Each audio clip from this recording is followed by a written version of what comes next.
აფხაზეთი ჩემთვის ბევრს ნიშნავს, იმდენად, რამდენადაც ეს არ იყო ჩემთვის მხოლოდ დასასვენებელი ადგილი, სადაც არდოდაგებს გავატარებდი ბავშვობაში.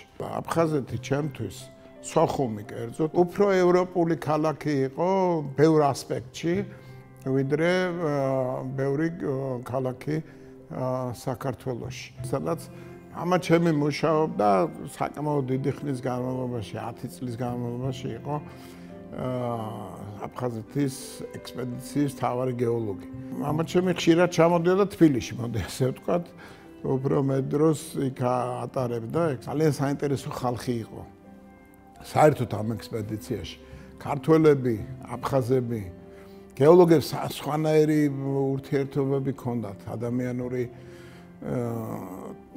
ურთიერთობა გეოლოგიურ ამქარში იყო ყოველთვის მისაბაძი ყველასათვის. ძალიან საინტერესო ხალხი ჩამოდიოდა, საინტერესო სტუმრები ჩამოდიოდნენ ამა თუ იმ ქვეყნიდან და სხვათა შორის დასავლეთ ევროპიდან, ამერიკის შეერთებული შტატებიდან გეოლოგები, რომლებიც თავის სპეციალობის მიხედვით რაღაც შეიძლება საერთაშორისო კონფერენციაში ღებულობდნენ მონაწილეობას საბჭოთა პერიოდის დროს, თქვათ მოსკოვში სადმე იყვნენ, მაგრამ ბოლო პერიოდი, აი კარგი მოგონება რო წაყოლოდათ საბჭოთა კავშირზე, აფხაზეთში ეს 3-4 მიწაზე როგორც ჩვენ ვეძახდით, აფხაზეთში აკრძალვდნენ. როგორც კი აფხაზეთს ახსენებენ, იმ წუთში მახსენდება კელასური. სადაც გეოლოგიური ექსპედიციის ოფისი იყო, ლიანდაქსიკით პლაჟი და უამრავი, რა ვიცი, გაღიმებული ხალხი. საზოგადოება, რომელიც გამორჩეული იყო თავის ქალაქელობით. და ყველგან, არა მარტო სოხუმში და გაგრაში, ყველა ქალაქში ესეთი განსაკუთრებული ნიშანი ჰქონდა ამ კუთხეს, რომელიც აისახებოდა ადამიანთა პორტრეტებში. ძალიან ნიჭიერი მხატვრები, ნიჭიერი მწერლები და მე ვფიქრობ, რომ მსოფლიოში თავისი ბუნებრივი მონაცემებით და თუნდაც თავისი ისტორიით აფხაზეთი უნიკალურია. ესეთი არ არსებობს არსად. თვალზე ცრემლმორეული ვიხსენებ ყველაფერს, რაც აფხაზეთთან არის დაკავშირებული. ძალიან გული მტკივა, რომ ბევრი ადამიანი გამოაკლდა თავის ოჯახს, სიცოცხლე დაკარგა, შეეწირა ომს. გაუმართლებელ ომს, რომლის თავიდან აცილება შეიძლებოდა გონიერება რო გამოეჩინათ მხარეებს. რასაკვირველია, ბევრი შეცდომა იქნა დაშვებული.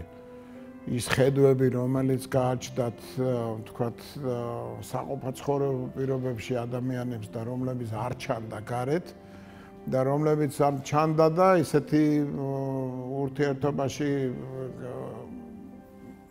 ფერფრთალდებოდა. როგორც არის სუფრასთან ჯდომა, ერთმანეთთან ლაპარაკი, ბევრი საერთო თემებზე საუბარი, იქ იყო რასაკვირველია ქართული, აფხაზური, ეთნიკურ თემებზე ლაპარაკი, მაგრამ როგორც კი ეს პოლიტიკურ ასპექტში გადავიდა საბჭოთა კავშირის ზღვების პერიოდი მაგ მხედველობაში, იმ წუთში ამან შეიძინა საკმაოდ აგრესიული ხასიათი.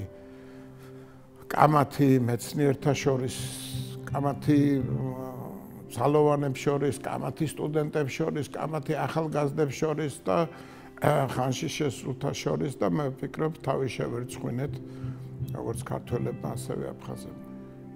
ეხლა რომ აი ამ ხედვით და აი ამ ინტელექტუალური რესურსით კონდეს შესაძლებლობა უკან დაუბრუნდეთ, არანაირი კონფლიქტი არ მოხდებოდა. მით უმეტეს ეს არ გადაიზრდებოდა ფიზიკურ და შემდეგ უკვე იარაღი დაპირისპირებაში. დრო ჭირდება იმ ჭრილობების მოშუშებას, რომელიც სამწუხაროდ მივაყენეთ ერთმანეთს. მე ძალიან ბევრ ადამიანს ვხვდები, ვსაუბრობ, მათ შორის მათ ვინც ოკუპირებულ ტერიტორიაზე ცხოვრობს, უოცავთ ხოლმე ერთმანეთს დღესასწაულებს. ეხლაც აღდგომა მიულოცეთ, ეხლა ჩანს ამ გადმოსახედიდან თუ რას ნიშნავდა ადამიანთა შორის ურთიერთობა. იმ პერიოდში ბევრს არ ესმოდა. ის ნიუანსი, რომელიც აფხაზებს და ქართველებს პოზიტიურად აკავშირებდა ერთმანეთს და გაცილებით უფრო დიდია სინანული და გაცილებით უფრო დიდია სიყვარული, რომელიც საქართველოში სუფევს აფხაზების მიმართ და აფხაზეთის მიმართ. სინანული ტრობის და დაპირისპირების გამო და სიყვარული იმის გამო, რაც ერთმანეთს გვაკავშირებდა ისტორიის მანძილზე. და პასუხისგებლობა ჩვენი მომავალი თაობის წინაშე. ეს არის მთავარი მამოძრავებელი ძალა, რომელმაც უნდა მიგვიყვანოს გარკვეულ შეთანხმებებამდე, რომელიც უკავშირდება გადარჩენის ამოცანას, ფიზიკური გადარჩენის ამოცანას. გამორიცხულია, რომ რომელიმე მშობელს აფხაზი იქნება ქართველი თუ სხვა ეროვნების ადამიანი, სურდეს, რომ მათი შვილები ერთმანეთს თოფის სამიზნით გავლით უჭვებდნენ, უღურებდნენ ერთმანეთს. ხვდები, რომ ერთადერთი საფიქრალი არის სამშვიდობოს გასვლა და გადარჩენა იმ პერიოდისთვის, როცა დიდი პოლიტიკური მოთამაშეები მიაღწევენ რაღაც საერთო ნიშნულამდე, თუ როგორ უნდა განვითარდეს პროცესები მსოფლიოში.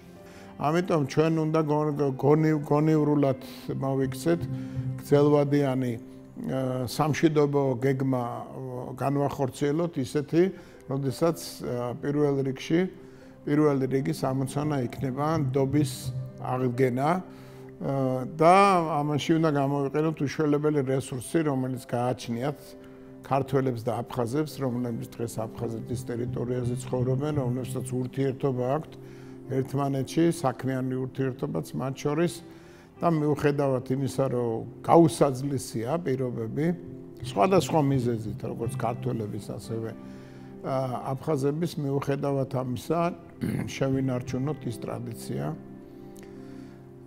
რაც ჰქონდა პიროვნულ ურთიერთობებში. ასე რომ როგორ პოლიტიკურ სივრცეშიც არ უნდა ცხოვრობდეთ, ჩვენ ერთ გეოგრაფიულ სივრცეში მოგვიწევს ცხოვრება. აქედან გამომდინარე პასუხისგებლობა შვილების მიმართ არის ალბათ თემა, რომელიც უნდა გახდეს მამოძრავებელი ძალა ორივე მხარისათვის გამოძებნონ საერთო ენა. და თუ პოლიტიკურად ვერ მოაგვარებენ, ყოველ შემთხვევაში ხალხთა შორის დაპირისპირების ეს ხარისხი, რომელიც დღეს გაგვაჩნია, უნდა დღის წესრიგიდან მოიხსნას. ამის რესურსი ნამდვილად გაგვაჩნია.